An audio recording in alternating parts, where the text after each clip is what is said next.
equivoco, Marcelo, es así. Presidente ahora. Presidente del IERAL ahora.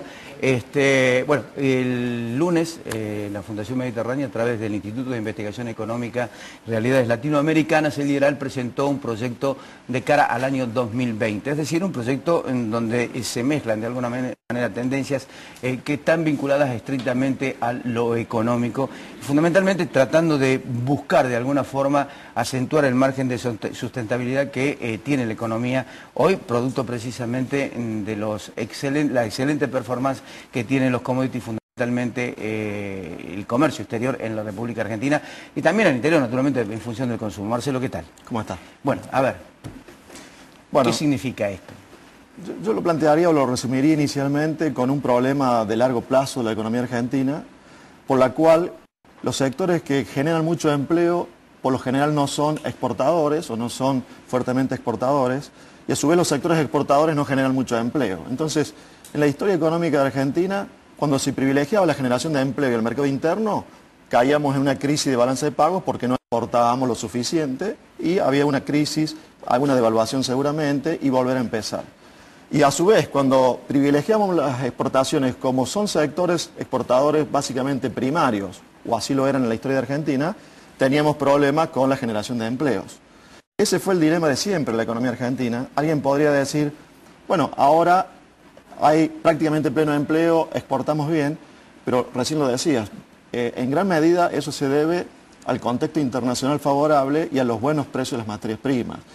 En todo caso, las exportaciones industriales están yendo prioritariamente a Brasil, que es un país que está teniendo los mismos problemas que Argentina actualmente de competitividad. Si ellos salen del problema de la competitividad como salieron en el 99, nos van a dejar solos, nos van a dejar solos. Entonces, lo que presentamos es una visión para el país, yo no diría un plan económico, sino una visión de decir, hay que concientizarse que para salir de ese problema histórico de la economía argentina, hay que empezar a exportar en sectores que generan empleo. Y de esa manera se podría generar un proceso de crecimiento sustentable en el tiempo sin caer en las crisis de balanza de pagos, aún en situaciones en que los precios no son favorables a Argentina. Y tampoco podemos esperar que la situación se mantenga así permanentemente. Y dijimos, bueno, ese modelo exportador, ese modelo competitivo exportador, que en realidad nunca lo tuvo Argentina, porque tuvimos economías cerradas con sesgo anti-exportador. Tuvimos economías abiertas, como la de comienzo de los 80, la de la década del 90, que tampoco tenían un sesgo pro-exportador, porque el tipo de cambio demasiado bajo al final de los periodos terminó obviamente siendo un peso para el exportador. Entonces, ¿cuándo vamos a tener el modelo que es el único exitoso en la mayoría de los países que han tenido éxito en el mundo, que es crecer exportando y que eso arrastra el mercado interno? Y bueno, nosotros estamos planteando entonces cómo poder llegar a ese modelo. ¿Cómo se llega? Una de las cosas que hicimos es ver dónde puede agregar mucho valor a Argentina y generar empleo en sectores que seamos competitivos, ¿cierto? Porque tampoco podemos exportar cualquier cosa. Y ahí tenemos todas las cadenas agroindustriales, o sea, procesar la materia prima para vender alimentos. Nosotros identificamos 14 cadenas de ese tipo, pero hay otras más, que no las hemos estudiado, pero lo que queríamos es tomar una muestra para ver realmente pueden generar empleo. Y bueno, nos llevamos una gran sorpresa de que esas cadenas, más otras como las del software, como la maquinaria agrícola y muchas otras que no las hemos estudiado, realmente pueden generar ese empleo productivo, sustentable en el tiempo, con buenos salarios que Argentina necesita para superar sus problemas sociales, que todavía son muy graves.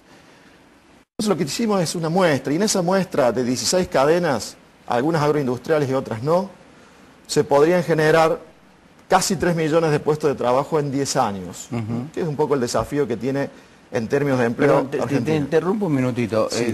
pero para lograr eso hacen falta dos cosas, Sí. se me ocurre. En primer lugar, poder abastecer mercado interno y exportación. Así es. Las empresas necesitan invertir, Sí. los créditos son caros. Sí. ¿Cómo sustentas eso? Bueno, dijiste Particularmente la pequeña y mediana empresa. en realidad varias cosas. Por ejemplo, exportar, pero también cuidando el mercado interno. Sí. En el 2006, 2007, con la carne, tenemos el mejor ejemplo. Nos demandaban carne del resto del mundo y para cubrir el mercado interno prohibimos exportar carne. Esa fue la solución, nos dijeron para la mesa de los argentinos. ¿Qué tuvimos el año pasado? Un aumento increíble en el precio de la carne, porque con la prohibición de las exportaciones se dejó de invertir en la producción de carne y al cabo de 3 o 4 años tuvimos el problema quizás agravado de lo que era en el 2006-2007. Esas soluciones evidentemente no funcionan.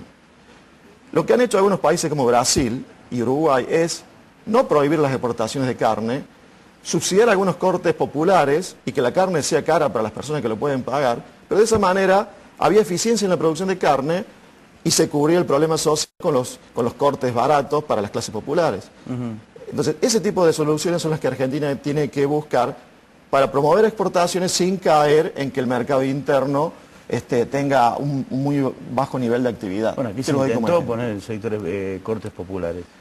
Bueno, pero evidentemente no fue una estrategia extendida y además porque se prohibió la exportación. Ese es el principio del problema. Otros países lo han hecho diferente. Bueno, para invertir deberíamos hablar largo y tendido. Con inflación es muy difícil que la inversión supere el 25%, que es lo que nos hace falta como mínimo para crecer a largo plazo. Vos recién decías estamos cerca del 21%. Falta todavía un trecho importante. Argentina hace de mediados de los 70 que no toca el 25% de inversión. Fíjate, desde el 75. ¿Qué hubo en el 75? El Rodrigazo. A partir de ahí comenzó un periodo de alta volatilidad en Argentina que evidentemente afectó el nivel de inversión. Ahora, en ese plan, ¿cuál es la responsabilidad empresaria? Porque los empresarios están ganando mucho dinero, ¿no invierten? ¿Qué es lo que hacen? Lo que pasa es que el empresario, además de ganar dinero para invertir, tiene que tener seguridad de que al año siguiente va a seguir ganando dinero, tiene que tener alguna seguridad de que no van a cambiar las reglas de juego demasiado en el tiempo. ¿Quién puede decir hoy, por ejemplo, cuál va a ser el tipo de cambio real de Argentina el año que viene? Fundamental para un exportador. Nadie.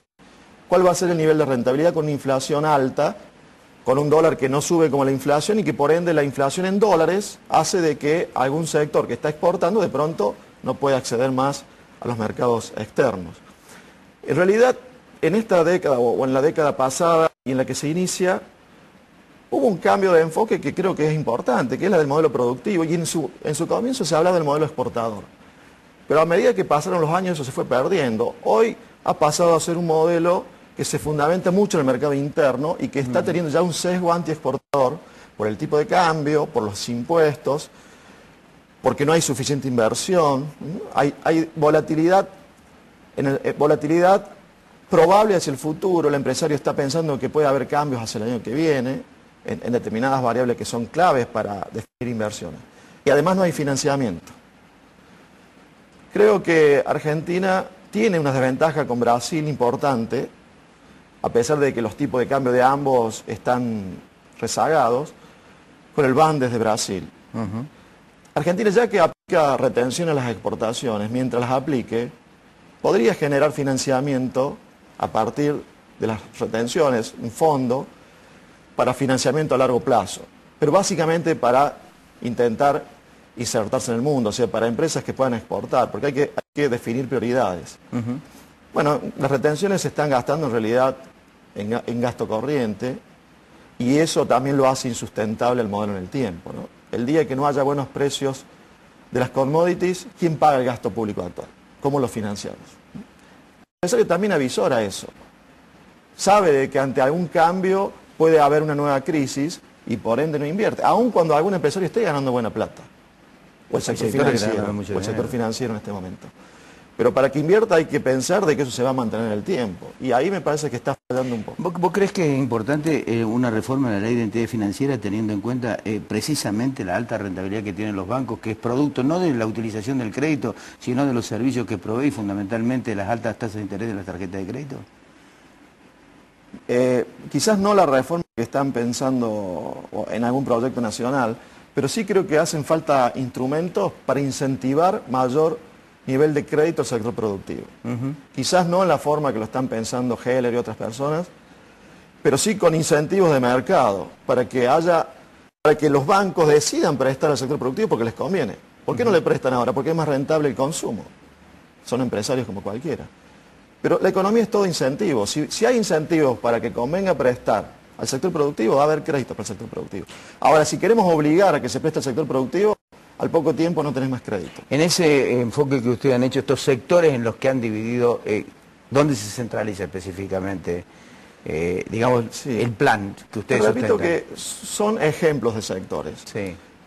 No todo es agroindustrial, pero lo que sí que quisimos demostrar es que en la transformación de las materias primas de Argentina hay un enorme potencial y que lo más importante es en el interior del país. Porque Argentina tiene que volverse federal y tiene que, con un proceso que lleve la producción hacia el interior, ir desconcentrando a la población desde el Gran Buenos Aires hacia el resto del país, porque ahí tenemos un problema social que es una bomba de tiempo. Y la única forma de desconcentrar la población progresivamente es llevando la producción al interior. Pero no podés producir cualquier cosa, tenés que producir lo que tiene mercados en el mundo, si no vas a tener problemas, una crisis también a los pocos años. La solución no es lo que se hizo con Tierra del Fuego, por ejemplo. Un sistema totalmente híbrido, generado por una medida de tributaria, que solamente va a hacer que en Tierra del Fuego se produzcan bienes para vender en la misma Argentina. Es muy difícilmente puede exportar. Yo decía del tema de las importaciones que puede ser el nudo, de alguna manera que ate precisamente el problema desde el punto de vista económico o desde el punto de vista de la producción. ¿Vos crees que está el mercado interno lo suficientemente preparado para sustituir exportaciones e importaciones? Yo creo que, fíjate, ¿qué significa sustituir importaciones? Pensemos en estas medidas recientes de las licencias. Sí. Retrasar las importaciones sería prácticamente lo mismo que prohibirlas, solo que tiene una medida transitoria. Ahora, si fuera tan fácil desarrollar la industria de un país como prohibiendo algo, o con licencias automáticas que se aprueban con un decreto, no habría ningún país pobre en el mundo. Simplemente aprobarías un decreto donde pones una protección a la industria y te echas a dormir. Perdón, es un problema de política de Estado, un problema de balance de pago. Es un problema de balance de pagos, pero ¿por qué ahora se debió recurrir a las licencias? Porque hace 4 o 5 años que cae permanentemente la competitividad de las empresas, entonces es una medida de manotazo de abogado. Que no se debería haber llegado a esto si en el 2006-2007, cuando crecieron mucho más los precios de la soja y otros, no se hubiese tenido una política que aprovechara la oportunidad. Yo creo que ahí hubo un clic en la política económica. Y se empezó a perder la oportunidad en materia de crecimiento de largo plazo, exportador, con empleo productivo. Creo que se piloteó bastante bien la situación hasta el 2006-2007 y a partir de ahí es como que la bonanza económica del resto del mundo, trasladada hacia Argentina, es como que nos confundió y no lo supimos aprovechar con políticas que sean quizás más moderadas, pero que aseguren el crecimiento a largo plazo. ¿Tu reflexión final sobre el país hoy cuál sería? Tal cual como estamos en este momento. Y teniendo en cuenta que tenemos un periodo electoral... La reflexión final es que hay que aprovechar de las buenas enseñanzas de cada periodo. Por ejemplo, de este periodo, nadie puede discutir que no hay una gran inversión pública, por ejemplo. Que hay un muy buen gasto en ciencia y técnica. Entonces, hay cosas para tomar de este modelo, algunas cosas también para tomar de los 90. En los 90 había mejor clima de negocios. Quizás el tipo de cambio 1 a 1 terminó haciendo desastre en realidad en la economía, pero había un mejor clima de negocios. ¿Cuándo vamos a tener buen clima de negocios, una economía competitiva y no tratar de volver siempre hacia modelos viejos del pasado? En realidad hay que tener un modelo superador, tomar lo mejor de cada uno y especialmente ver lo que han hecho los países que les fue bien, que son básicamente algunos asiáticos. A Chile también le ha ido bien. Chile ha bajado la tasa de pobreza del 40% en el 90, con democracia, hasta el 12% actualmente, la mitad que Argentina. A pesar que su distribución del ingreso no es tan buena, pero bajó la tasa de pobreza a un 12% real. En Argentina el 12% es lo que informa el INDEC, pero está en el doble de esa medida la tasa de pobreza. Tenemos que lograr esa síntesis que nos condene al éxito, como por ahí ha dicho algún candidato. Yo creo que más que condenado al éxito, estamos obligados a hacer un esfuerzo de tomar lo mejor, no vivir en el pasado y generar ese plan económico que seguramente Argentina, si se lo aplica en forma permanente en el tiempo, sin caer en desequilibrios como atrasos cambiarios profundos o desequilibrios fiscales, como el que ya hay cuando uno quita los recursos extraordinarios, como las utilidades del Banco Central, Argentina vuela en muy pocos años. Y hay una buena plataforma actualmente. Yo no creo que haya que pasar por una gran crisis como fue en otros momentos. Creo que hay una buena plataforma manejándose bien ciertos instrumentos para aprovecharlo. Para tener ese periodo de 10 años de crecimiento. Marcelo, gracias por venir, gracias por estar. A ustedes, muchas gracias. Ya volvemos.